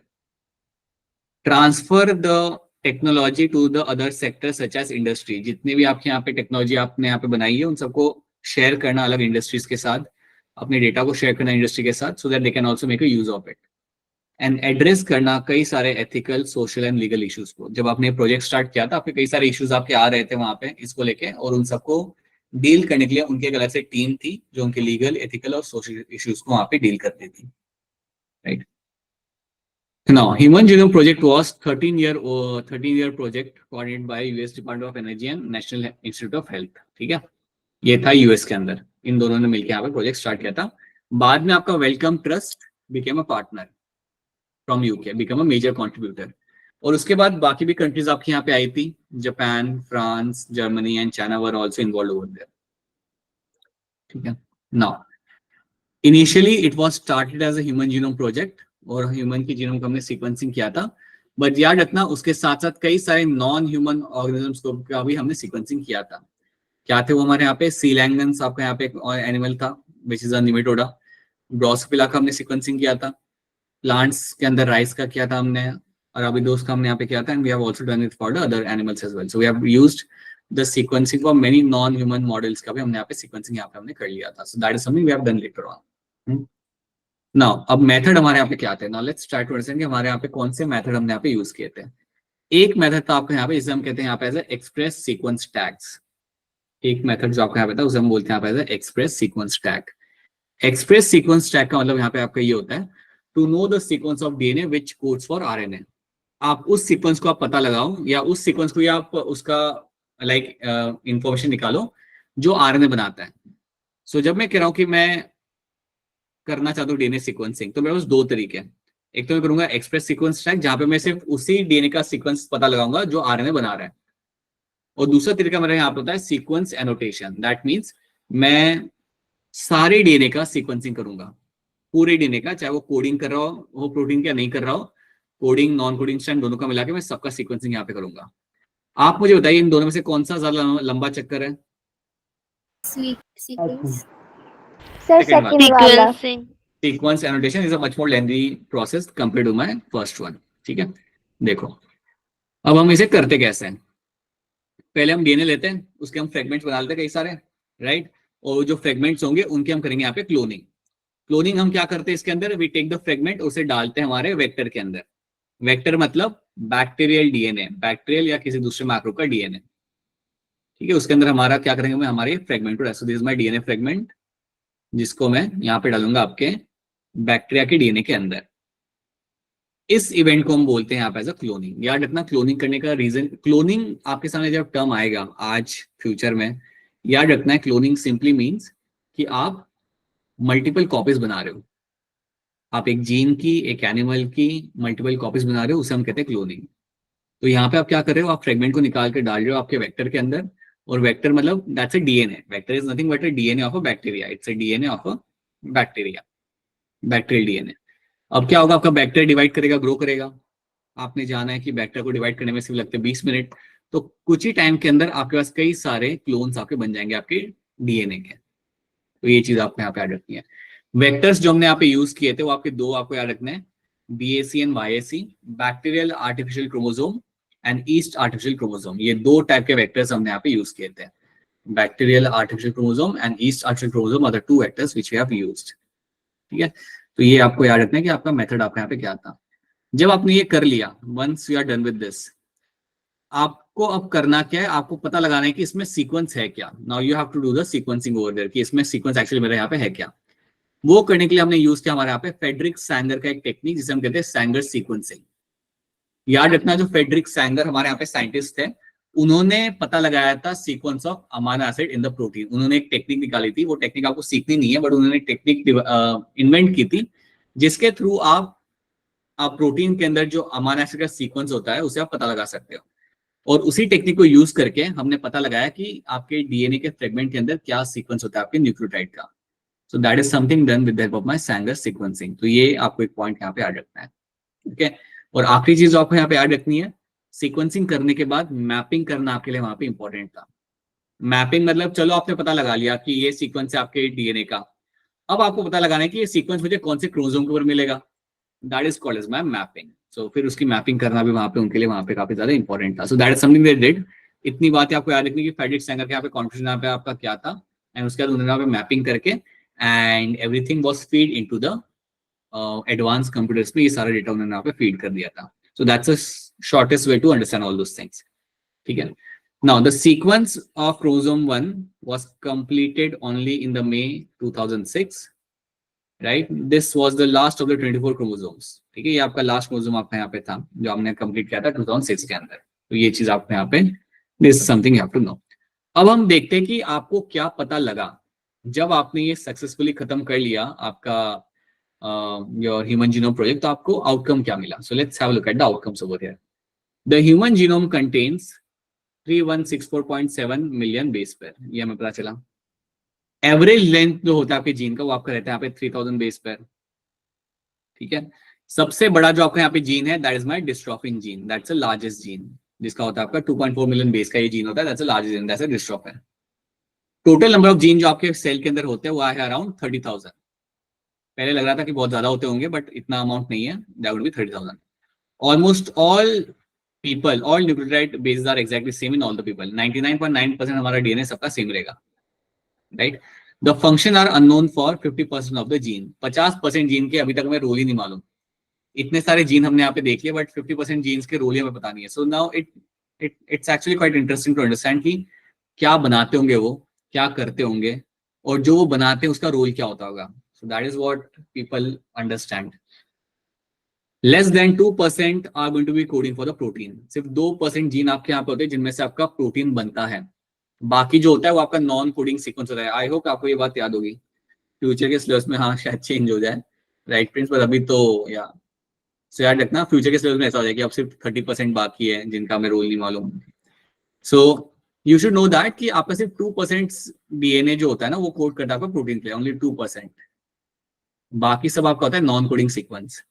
और अगर आपको याद हो तो पता है मैंने आपको बताया था कि नॉन कोडिंग सीक्वेंस पे अगर मेरा यहाँ पे म्यूटेशन होगा तो उससे मुझे कोई दिक्कत नहीं आएगी। If some mutation is happening on the non coding sequence then there is no issue over there. समझ लो ना आप इस बात को। अगर नॉन कोडिंग सीक्वेंस पे अगर म्यूटेशन होगा देन उससे कोई इंपैक्ट नहीं होता हमारे ऊपर। बट यहाँ पे अगर म्यूटेशन होता है कहीं पे जो प्रोटीन बना रहा था वो जीन पे अगर म्यूटेशन होता है then you will have a consequences. Then repetitive sequence make a very large portion. ये मैंने आपको बताया होगा पहले भी कि कुछ सीक्वेंस हो जैसे ATAGTC ऐसे कोई सीक्वेंस आपके यहाँ पे होंगे जो मल्टीपल टाइम्स रिपीट हो रहे हैं, multiple times, and you call them as a satellite DNA. याद है हमने ये टर्म देखा था, there is a term called as my satellite DNA. इतने क्यों शांत बैठे हो आप लोग? पहली बार नहीं पढ़ रहे हम लोग ये सब चीजें। Yes sir. This is something we have already done. Yes, sir. आप लोग Yes, तो sir. Yes, sir. That is your satellite DNA, ठीक है। और इसके मल्टीपल कॉपीज आपको मिलती है। समझो इसकी जो कॉपीज होगी मेरे अंदर 40 होगी, आपके अंदर 35 होगी, किसी और के अंदर कुछ और होगा। Number is going to vary. सो ये वही यहाँ पे मेंशन किया हुआ है, repeated DNA stretch of DNA that are repeated many times, sometime hundreds to thousand. They are thought to have no direct coding function. इनका कोई कोडिंग फंक्शन यहाँ पे होता नहीं है, but they will tell you something about the evolution, but इनका coding function यहाँ पे कुछ नहीं होता। Chromosome number 1 will have most number of genes 2968 and Y has few number of genes 231, ठीक है। And this is a term called as my single nucleotide polymorphism। ये मैं आगे बता दूंगा आपको पिक्चर के थ्रू। सो पहले याद रखना, यह रिपीटेटिव सीक्वेंस जिन्हें हम कहते हैं एज अ टैंडम रिपीट, जिन्हें हम कहते हैं as a satellite DNA. Satellite DNA आपको 3 लोकेशंस पे मिलता है। एक होता है आपका centromere, then you have a telomere and then you have a heterochromatin. These are the 3 locations where you get to see your satellite DNA: centromere, telomere, and your heterochromatin. In 3 locations के ऊपर आपको मिलेगा, आपका देख के लिए आपका यहाँ पे satellite DNA. That is the 3 location where you get to see the satellite DNA, ठीक है। और ये क्या है मेरे, ये रिपीटेटिव सीक्वेंस जो मेरे यहाँ पे this are my satellite DNA. याद रखते हैं इसमें भी आपके 2 टाइप्स होते हैं, macro satellite and mini satellite. यहाँ पे एग्जाम्पल देके आपको रखा हुआ है मैंने आपके सामने। पर्सन ए के अंदर आपको 100 अगर नंबर मिल जाए इनका, पर्सन बी के अंदर शायद 25 होगा, सी के अंदर कोई और नंबर होगा। So that is going to vary all the time from person to person. हाँ, अब अज्यूम करते हैं कि अगर हम मुस्कान और अंशिका का अगर हम डीएनए ऑब्जर्व कर रहे हैं तो उनके सीक्वेंस के अंदर एक पर्टिकुलर लोकेशन होगा, एक पर्टिकुलर बेस होगा जो अलग होगा उनके अंदर। तो समझो ये अंशिका के अंदर वहां पे ए आ रहा है सीक्वेंस के अंदर, राइट, एडेनिन आ रहा है, और मुस्कान के अंदर कोई दूसरा सीक्वेंस, कोई दूसरा बेस आपका यहाँ पे आ रहा है। तो ऐसे आपको मिलते हैं around 1.4 billion locations in the your DNA. 1.4 million locations आपके ऐसे हैं जो आपको डीएनए में आपको मिल जाएंगे। इनको हम कहते हैं यहाँ पे as a single nucleotide polymorphism. We call them as a single nucleotide polymorphism. तो ये एक चीज आपको याद रखनी है, राइट। हम हर किसी के अंदर यू विल फाइंड कि एक आपका पोजीशन होगा आपके सीक्वेंस में। हम सबका बाकी सारा सीक्वेंस सेम रहेगा, बट एक पोजीशन के ऊपर हमारा बेस अलग होगा। आपका कुछ और होगा, मेरा कुछ और होगा, right. So that is called as my single nucleotide polymorphism. ऐसे 1.4 million locations, right? So now they have this question 115.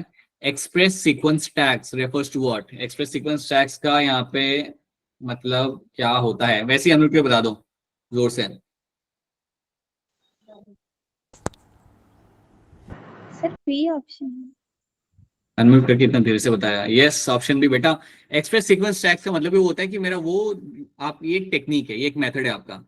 यहाँ पे आप क्या कर रहे हो, आप उसी जीन को आप स्टडी कर रहे हो जहां से आपका आरएनए बन रहा था। So that is why gene express as RNA is a correct answer in this. क्या वीकेंड पे एनर्जी कम रहती है क्या आप लोग की, कि सैटरडे आ गया, कब खत्म हो सैटरडे, संडे चालू हो? What is there with you all? ठीक है, so now that is something you have to do, you have to know this thing. I hope human genome project की जो बिट्स एंड पीसेस आपके यहाँ पे तो आपको समझ आ रहे हैं, ठीक है? We are just revising this thing. Then you have a DNA fingerprinting. Fingerprinting कोई बताओ मुझे क्यों करा जाता है? डीएनए फिंगरप्रिंटिंग मैं किस चीज के लिए कर सकता हूँ? बोलो बोलो, बताइए अभिषेक, कब किया जा सकता है ये? सर पैटर्निटी टेस्ट के लिए। और क्राइम क्राइम सीन पे जाके पहले आप यही करोगे, डीएनए फिंगरप्रिंटिंग? हाँ, क्राइम और कुछ पता नहीं करोगे। First will go and will collect your sample की पहले मैं अपना टेक्निक कर लेता हूँ। Right, so DNA fingerprinting is something which actually helps you to understand what has happened in the crime scene, या बेसिकली आप अपने सस्पेक्ट को पता पकड़ने के लिए आप इसे यूज कर सकते हो। सो क्राइम सीन में इसका इस्तेमाल किया जा सकता है। क्राइम सीन पे नहीं, वहां से आप अपना सैंपल आके अपने लैब में करोगे इसे। And paternity test to know who is the father और मदर ऑफ अ चाइल्ड, वो करने के लिए आप इसे यूज कर सकते हो। नॉर्मल फिंगरप्रिंट से ये अलग होता है बिकॉज ये हर किसी का एकदम यूनिक रहेगा। फिंगरप्रिंट में अपने चेंज कर सकता हूँ सर्जरी करा के, like you do the mother do the surgery of your hand and you are safe, not with DNA fingerprinting. ठीक है, तो देखो यहाँ पे क्या है, 99.9% डीएनए हम सबका यहाँ पे रहेगा सेम, 0.1% यहाँ पे हमारा रहेगा डिफरेंट, और ये 0.1% ही हमारा बेसिस बनता है हमारा डीएनए फिंगरप्रिंटिंग का। अब मैंने आपको एक बात बताई थी that you have a repetitive sequence जो आपका होता है नॉन कोडिंग सीक्वेंस, और ये जो सीक्वेंस आपका यहाँ पे रहेगा उसको हम बोलते हैं यहाँ पे सैटेलाइट डीएनए, और ये हम सबके अंदर वेरी करेगा। मुस्कान में नंबर कुछ और होगा, आयुष में कुछ और होगा, पीयूष में कुछ और होगा। So that is something you will find in them. ठीक है, अब आपको याद रखना है कि ये जो सैटेलाइट डीएनए होता है ये दो टाइप के होते हैं। You have a macro satellite and you have a mini satellite. Macro satellite will be less than 10 base pair and mini satellite will be between the 10 to 100 base pair के बीच में इसका आपको लेंथ मिल जाएगा। Now, ये तो हमने देख लिया कि ये हमारा एक फाउंडेशन है, या मैं कहूंगा ये इसके बेसिस पे हम करते हैं हमारा डीएनए फिंगरप्रिंटिंग। अब सवाल ये कि करते कैसे? अच्छा, उसके लिए याद रखना कि डीएनए को अगर आप सेंट्रीफ्यूज करोगे ना तो सैटेलाइट डीएनए आपका अलग से आपको मिल जाएगा। मेजर डीएनए और सैटेलाइट डीएनए आपका आराम से अलग हो सकता है, right? Satellite DNA shows the polymorphism, that means आपके जो नंबर ऑफ रिपीट्स आपके वेरी करेंगे उसको हम बोलेंगे यहाँ पे पॉलीमॉर्फिज्म। और अब मेरा एक आपसे सवाल है, सवाल यहाँ पे ये है कि अगर मेरे बकल कैविटी में म्यूटेशन हो गया, अगर मेरे बकल कैविटी में कोई म्यूटेशन हो गया तो क्या वो म्यूटेशन मेरे ऑफस्प्रिंग में जाएगा या नहीं जाएगा? नहीं जाएगा। No sir. नहीं जाएगा। नो नहीं जाएगा, सर। बिल्कुल नहीं जाएगा। अगर मेरा एक म्यूटेशन और मेरे इंटेस्टाइन के अंदर, मेरे स्टमक का जो इंटेस्टाइन है, मतलब जो इंटेस्टाइन है मेरा स्टमक के नीचे, अगर वहां पे कोई सेल में म्यूटेशन हो गया तो क्या वो म्यूटेशन मेरे ऑफस्प्रिंग में जाएगा नहीं जाएगा? नहीं सर। No sir. नहीं जाएगा। दोस्तों नहीं जाएगा। No, so the sir. Mutation which is happening in the somatic cell वो आपका आपके ऑफस्प्रिंग के अंदर कभी आपको जाते हुए आपको नहीं मिलेगा। बट सेम म्यूटेशन अगर मुझे यहाँ पे होते मिला मेरे जर्म सेल्स के अंदर, if I am finding a mutation happening in the germ cells, मेरे अगर स्पर्मेटोगोनिया में अगर म्यूटेशन होता है then that can pass to the next generation, then वो मेरा नेक्स्ट जनरेशन में आपका पास हो जाएगा। सो अगर म्यूटेशन अगर जर्म सेल में हो रहा है तो वो जाएगा, बट अगर वो सोमैटिक सेल में हो रहा है देन वो आपका पास नहीं होता ना। पहले आप लोग मुझे बताओ कि अब डीएनए फिंगरप्रिंटिंग करनी हो, आप अपना सैंपल लेके आ गए क्राइम सीन से, ब्लड सैंपल लेके आ गए, तो आप करोगे क्या अब इसके बाद? बताओ, पहला स्टेप यहाँ पे क्या होगा? Isolation of DNA. ठीक है, पहला आपका यहाँ पे स्टेप होगा आपका यहाँ पे isolation of DNA. Second, restriction and ये रिस्ट्रिक्शन एंडोन्यूक्लियस। ये बोल के आप हट गए नहीं, साइड में हो गए आप लोग, कितना बोल के साइड में हो जाते हैं। रिस्ट्रिक्शन एंडोन्यूक्लियस, बस ये क्या करता है, क्या है ये, क्या करता है ये? डीएनए को फ्रेगमेंट्स में कट करता है। Very good, sir. बहुत बढ़िया। सो ये डीएनए को फ्रेगमेंट्स में cut, so it will cut the DNA into fragments. So DNA के ये फ्रेगमेंट्स बना के आपको देगा। This enzyme is known for cutting the DNA into the fragments. तो अब आपको क्या मिलेगा, आपके डीएनए के आपके कई सारे आपको यहाँ पे ऐसे फ्रेगमेंट्स आपको मिल जाएंगे टेस्ट ट्यूब के अंदर। ये हमने बाहर बना लिया, ये सब टेस्ट ट्यूब में आपको मिलेंगे। आपको याद रखना है कि इसके बाद जो थर्ड स्टेप मेरा यहाँ पे होगा that is called as my gel electrophoresis. तीसरा स्टेप मेरा यहाँ पे होता है जिसको मैं बोलूंगा यहाँ पे एज अ जेल इलेक्ट्रोपोरोसिस, जिसको आप बायोटेक वाले चैप्टर में बहुत डिटेल में आप इसे सीखोगे। अब जब मैं जेल इलेक्ट्रोपोरोसिस रन करूंगा तो उसमें क्या होगा, ये सारे फ्रेगमेंट्स को मैं सेपरेट कर पाऊंगा उनके साइज के बेसिस के ऊपर। All this fragments will get separated from each other. So ये जो मेरे फ्रेगमेंट्स यहाँ पे होंगे, they will get separated from each other on the basis of their size. ठीक है, अब कोई बताओ इसके बाद हम क्या करेंगे? डबल डीएनए स्ट्रैंडेड को ब्रोकन करके सिंगल स्ट्रैंड में डीएनए में एल्केनाइन केमिकल में डालेंगे। हाँ, देखो अब क्या करूंगा ना, मैं यहाँ पे इसको डालूंगा मैं अल्कलाइन केमिकल, और अल्कलाइन केमिकल में डालता इसलिए हूं ताकि मैं डबल स्ट्रैंड को सिंगल स्ट्रैंड में कन्वर्ट कर सकूं। So I will be adding the alkaline chemical यहाँ पे। सो अल्कलाइन केमिकल मैं यहाँ पे डालूंगा, और अल्कलाइन केमिकल डालने के बाद यहाँ पे क्या होगा, जो मेरे यहाँ पे डबल स्ट्रैंडेड डीएनए जो मेरे यहाँ पे होगा वो यहाँ पे ब्रेक हो जाएगा। So I will have this double stranded DNA over there, ये मेरे यहाँ पे ब्रेक होगा, और ब्रेक होने के बाद मुझे यहाँ पे क्या मिलेगा, I will find two separate strands will be seen. So एक स्ट्रैंड अलग हो जाएगा यहाँ पे, दूसरा स्ट्रैंड उससे अलग हो जाएगा यहाँ पे। तो ये इवेंट मैं यहाँ पे करता हूँ। इसके बाद याद रखना कि ये जो मेरा पूरा जो यहाँ पे जो अलग मैं कर चुका हूँ मेरे दो स्ट्रैंड्स को, इन सबको मैं ट्रांसफर होगा किसी शीट के ऊपर। वो शीट कौन सी होती है मेरी यहाँ पे? नायलॉन शीट, नायलॉन शीट या नाइट्रोसेल्यूलोज शीट के ऊपर मैं उन्हें यहाँ पे ट्रांसफर कर दूंगा। So this all DNA will get transfer to the nylon sheet, और नाइट्रोसेल्यूलोज शीट पे मैं इसे ट्रांसफर करता हूँ। ठीक है, ये सब हमने यहाँ पे कर लिया, and now I will transfer in the nylon sheet.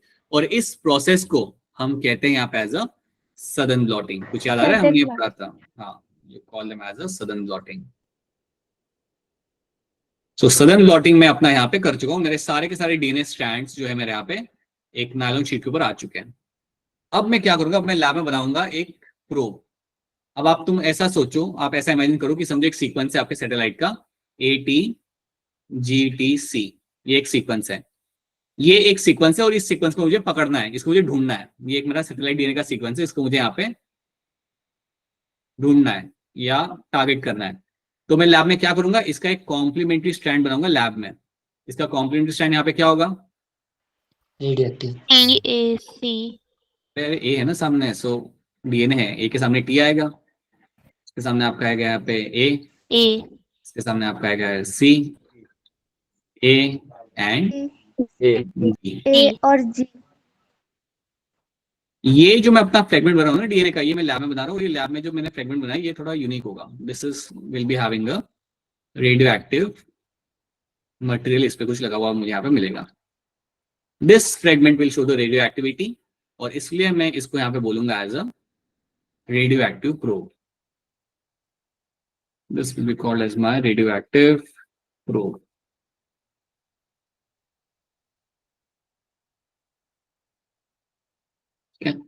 अब यहाँ पे मेरा रेडियो एक्टिव प्रोब मेरे यहाँ पे बन चुका है।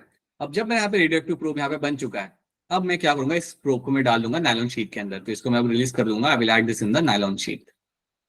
इसको मैं नायलॉन शीट के ऊपर जाके रिलीज कर दूंगा। So this will be add, ऐसे लाइक स्प्रेड कर दूंगा नायलॉन शीट के ऊपर। अब जैसे मैंने रेडियो एक्टिव प्रोब को यहाँ पे स्प्रेड किया नायलॉन शीट के ऊपर, तो ये जाके मेरे टारगेट डीएनए के साथ जाके लग जाएगा। जो मेरा सैटेलाइट डीएनए होगा उससे जाके ये वहां पे अटैच हो जाएगा। अब मुझे ये एक बात बताइए आप लोग, क्या मैं ये रेडियो एक्टिविटी को मैं अपने नेकेड आई से देख सकता हूँ? No sir. नहीं सर। नहीं देख सकता। नो इसको सर। देखने के लिए मुझे क्या यूज करना पड़ेगा यहाँ पे? Photo radiography. X ray film. X ray film के अंडर ही मैं अपने रेडियो एक्टिव प्रोब को देख सकता हूँ, and that process is called as my auto radiography. जो किसी ने बोला अभी that is process called as my auto radiography. That is the last step. और ये करने के बाद मैं अपने स्ट्रैंड्स को वहां पे क्लियर कट देख पाऊंगा। तो ये स्टेप्स आपको याद रखने हैं। स्टेप्स आपको सिर्फ नीट के लिए तो चलो ठीक है, स्टेप्स आपके लिए इंपॉर्टेंट है, बट इवन बोर्ड्स एग्जाम के अंदर कई बार आपके सामने आ सकता है, explain all the steps of my DNA fingerprinting. So आपको ये स्टेप्स मालूम होने चाहिए, फिर आप अपने ओन वर्ड्स में भी आप उसे लिख सकते हो, राइट। तो वी एंटर प्रोब जिसे हम बोलते हैं, रेडियोएक्टिव प्रोब जो मैंने आपको उसे मैंने यहाँ पे यूज किया, एंड देन वो जाके टारगेट करेगा, and then in the last step I can observe them in the X ray film के अंदर मैं उसे ऑब्जर्व कर सकता हूँ। So this is something you have to know. These are the steps of my DNA fingerprinting. ठीक है, ये वही स्टेप्स है, यहाँ पे एनसीडी में लिखे हुए आपके, and you can see the picture. यहाँ पे एक पिक्चर भी हमें यहाँ पे पास है एनसीडी की। क्राइम सीन से लिया हुआ डीएनए को हमने रन कर लिया, जो सस्पेक्ट है उनका भी हमने यहाँ पे रन कर लिया, and now we are trying to see कि कौन यहाँ पे आपका सस्पेक्ट कौन आपका यहाँ पे एक्यूज्ड पर्सन है, so we can see that. And similarly हमने भी यहाँ पे देखा था, क्राइम से लिया हुआ यहाँ पे डीएनए हमने यहाँ पे डाल दिया जो मैं वहाँ पे मिला था, और हमने सस्पेक्ट के यहाँ पे रन कर लिया फिंगरप्रिंटिंग। अब जिसका मैच करेगा वही वहाँ पे था खड़ा हुआ जब क्राइम सीन हो रहा था, सो you can very clearly see 2 के साथ यहाँ पे मैच कर रहा है। तो that is something we have done, and ये चीज आपको याद रहती है। अगेन मैं यहाँ पे बताया हुआ आपको सिंगल न्यूक्लियोटाइड पॉलीमॉर्फिज्म आपका एक्सप्लेन किया हुआ है। ये पिक्चर है आपकी इलेक्ट्रोफोरेसिस की, जो हम बाद में सीखेंगे अलग से बायोटेक के अंदर, but that is a picture of my gel electrophoresis. ठीक है, एक दो आंसर यहाँ पे बता दो मुझे, इसका आंसर बता दो मुझे यहाँ पे 160 आराम से देख ले, and then raise your hand, read the question thoroughly and then raise your hand कि क्या हो रहा है यहाँ पे। What is the form the what basically forms the basis of the DNA fingerprinting. इनमें से कौन सा स्टेटमेंट या कौन सा ऑप्शन यहाँ पे सही है जो आपका बेसिस बनता है डीएनए फिंगरप्रिंटिंग का।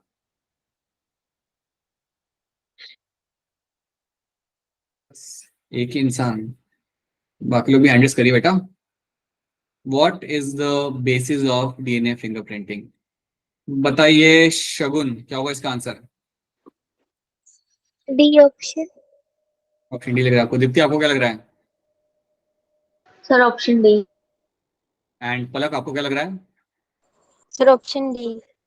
Right. Satellite DNA occurring as a highly repeated short DNA fragments are the basis of my DNA fingerprinting. ठीक है। Then ये वाला question, these are all questions we have already done, so let's not waste time on this. Let's move on to something else. Polynucleotide chain. That means आपके यहाँ पे जो chain है आपकी डीएनए की, वो किससे बनी हुई होती है। You have the sugar molecule, pento sugar, जो 5 कार्बन से बना हुआ होता है, nitrogen base, and then you have a phosphate over there. ठीक है। न्यूक्लियोसाइड, अब याद रखना ये सब बातें आपको याद रखनी, like very simple things. Pento sugar और नाइट्रोजन बेस के जो आपको बॉन्ड मिलेगा यहाँ पे आपको, that's my glycosidic bond, right.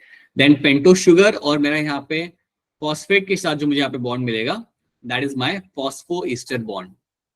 और जब मुझे तीनों चीजें अटैच मिलती है, when I have a phosphate, your pento sugar and a nitrogen base, इस स्ट्रक्चर को हम बोलते हैं यहाँ पे एज ए न्यूक्लियोटाइड। तो ये स्ट्रक्चर जो मैंने यहाँ पे बना, दैट्स माय न्यूक्लियोटाइड, पूरा स्ट्रक्चर इज माय न्यूक्लियोटाइड। जब फॉस्फेट नहीं था यहाँ पे, then the structure over there was called is my nucleoside, right. Nitrogen base आपके यहाँ पे होते हैं purines, pyrimidines. Let's not waste time on this, these are the things you no.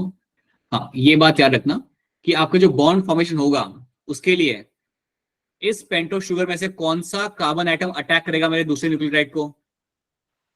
Third third carbon, right. Sir third carbon का जो OH, हाँ जी, third carbon जो मेरा OH होगा वो अटैक करेगा मेरे 5th कार्बन के ऊपर वहां पे। So that is how the bond formation will happen. यहाँ पे आप देखो, थर्ड कार्बन का OH आके यहाँ पे बॉन्ड फॉर्मेशन करेगा with the next nucleotide, and that is what you find happening. बताइए खुशी, बोलिए। अच्छा, वैसे हैंड रेज कर दिया, ठीक है। So these are the, this is how the polymer will be formed. हमेशा बॉन्ड फॉर्मेशन आपको यहाँ पे होता है 3' और 5' के बीच में फॉस्फोडाइस्टर बॉन्ड आपको बनते हुए आपको यहाँ पे मिल जाएगा। You can see that happening. That's a backbone of your DNA. याद रखना, आरएनए के अंदर सेकंड कार्बन के ऊपर आपको मिलेगा यहाँ पे OH, and because of the OH ये हो जाता है आपका highly reactive.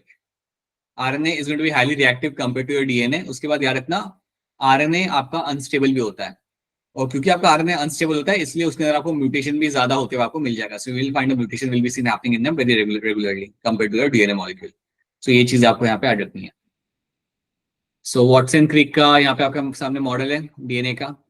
You can see the model and you can see, याद रखना, एक सिंगल टर्न का लेंथ आपका यहाँ पे होगा 3.4 नैनोमीटर, यहाँ पे मेंशन किया हुआ है। यस, यहाँ पर सिंगल टर्न का यहाँ पे लेंथ आपका यहाँ पे होगा, that is your 3.4 nanometre.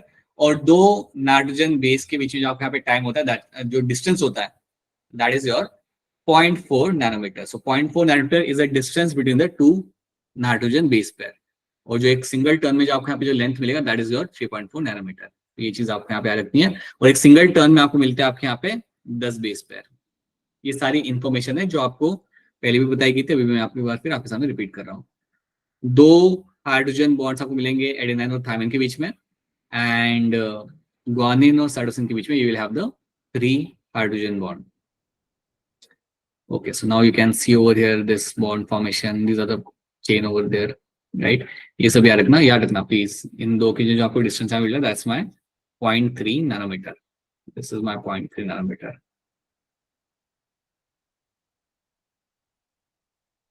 Sir एक बार हेलिक्स बता दो। देखो हेलिक्स यहाँ पे क्या है ना, जो हमारा एक सिंगल टर्न होता है, जो मेरा सिंगल टर्न होता है ना डीएनए का, the single turn that is called as my helix.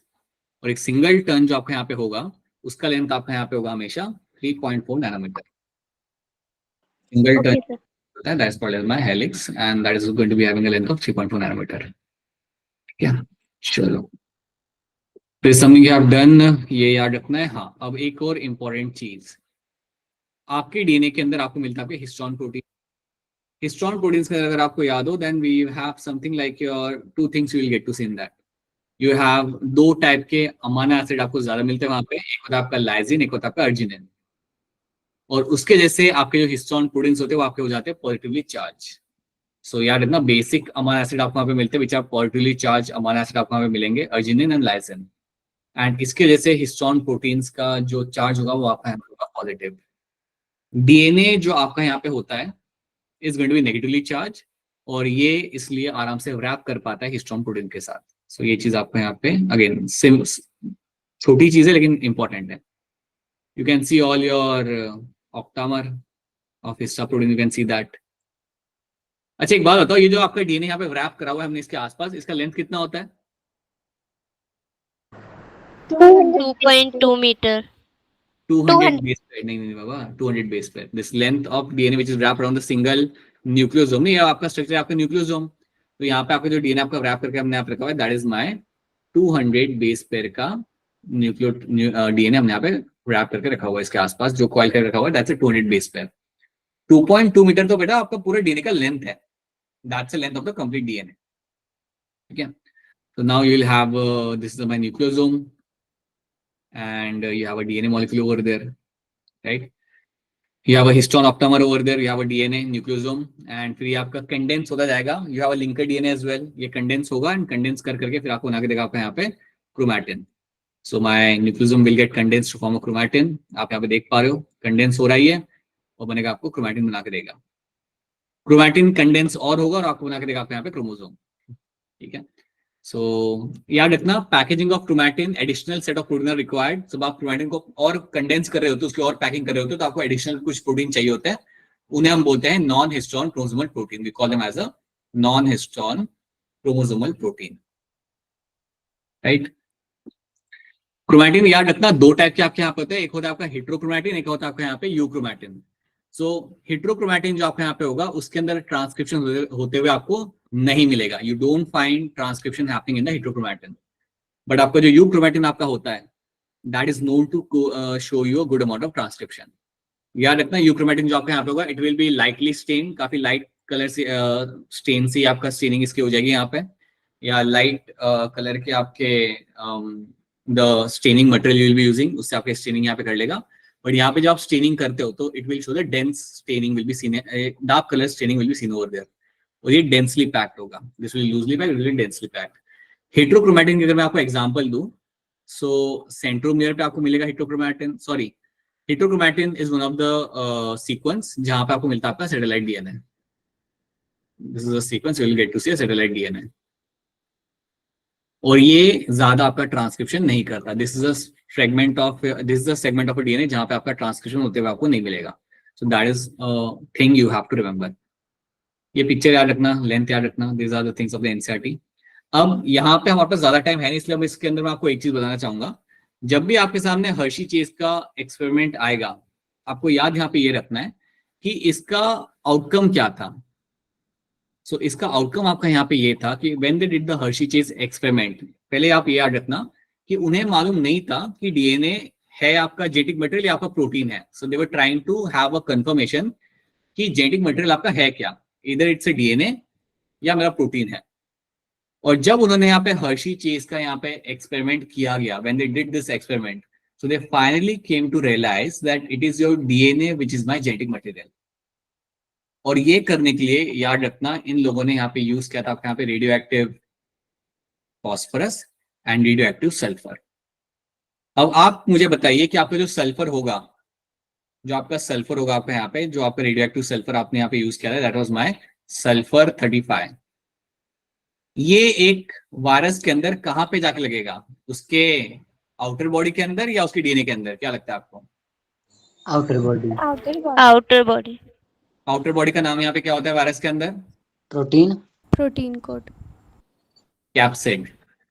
The outer code in the virus is called as my capsid. So capsid मेरा यहाँ पे होता है as a outer code. This will be my outer code, right. और ये मिलेगा आपको हमेशा वायरस के अंदर. सो आपका सल्फर जाके लेगा आपका कैप्सिड की ओर. कैप्सिड किससे बना होता है अगर आपसे कोई पूछेगा? That is going to be your protein. On the other hand अगर आपसे पूछा है कि आपका फॉस्फरस कहाँ पे जाके लगता है, then your answer is going to be कि मेरा फॉस्फरस जाके अटैच करेगा मेरे डीएनए के साथ. मेरे वायरस का जो डीएनए यहाँ पे होगा उसके साथ जाके मेरा फॉस्फरस अटैच करेगा. And that is something which will go inside the bacterial cell. याद रखना, आपका जो फॉस्फरस होता है ना, मतलब आपका जो डीएनए होता है वही आपके अंदर जाता है. और डीएनए आपका लगा हुआ था आपका यहाँ पे, डीएनए पे लगा हुआ था आपका यहाँ पे phosphorus. So that went inside. और क्योंकि वो रेडियो एक्टिव था इसलिए वो सेंट्रीफ्यूज करने के बाद वो ऑब्जर्व किया गया. So this is something you have to know. Outcome यहाँ पे ये था कि आपको पता चला अल्टीमेटली कि आपका जो डीएनए है that is the genetic material, because हमने हमारे डीएनए के अंदर लगाया था हमारे यहाँ पे रेडियोएक्टिव फॉस्फरस, जो हमें सेंट्रीफ्यूज करने के बाद नीचे मिला था, हमारे नीचे पैलेट के अंदर में मिला था. That is when we get to realise कि हमारा that is DNA is going to be a genetic material over there. So outcomes याद रखना हर चीज एक्सपेरिमेंट के यहाँ पे. That is something you have to know in this. और ये करा इसलिए गया था जस्ट टू अंडरस्टैंड. अल्टीमेटली आपका फाइनल कंक्लूजन था कि yes it is my DNA which is my genetic material in this. ठीक है, तो ये सारी इन्फॉर्मेशन आपको यहाँ पे ऐड रखनी. These are the few things you have to know. बाकी की चीजें you have to read from your end. एक बार इसे एक बार अपने एंड पे आप देख लो. एंड जो असाइनमेंट शेयर किए थे इस चैप्टर के दौरान उनको आप रैंडमली निकाल के उन्हें आप क्वेश्चन सॉल्व कर सकते हो, जस्ट टू सी कि आपको कितना आ रहा है कितना नहीं आ रहा. मोस्ट ऑफ द रिवीजन हमारे यहाँ पे हो चुका है. We have done the major chunk. We have done the all the heavy things we have done over there. Replication, transcription, translation, lac operon, fingerprinting, human genome project, ये हमने यहाँ पे कर लिया है. सो आपका जो रिवीजन का जो कंसर्न था वो आपका रिजॉल्व हो चुका है. अब आपको बस यहाँ से कुछ 15-20% चीजें जो आपको अपने एंड से रिवाइज करनी है, जो आप सोने के पहले आप कर सकते हो before coming for the test. ठीक है, and please make sure you give the test thoroughly. और जब भी आप यहाँ पे टेस्ट दोगे तो याद रखना कि you have to spend some time over there. ऐसा नहीं कि 10 मिनट लेके चले गए. Don't do that.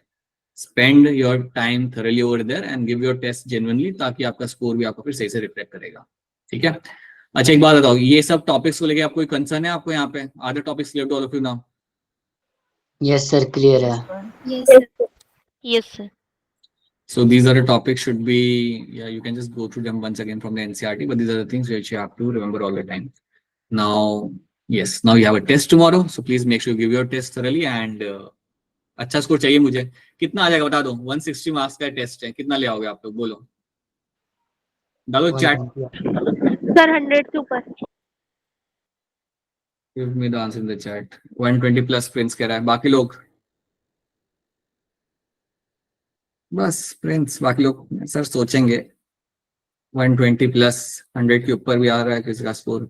अंशिका नहीं, इतना भी ज्यादा नहीं लाना है. ये लोग सोचे कि ये कैसे आ गया.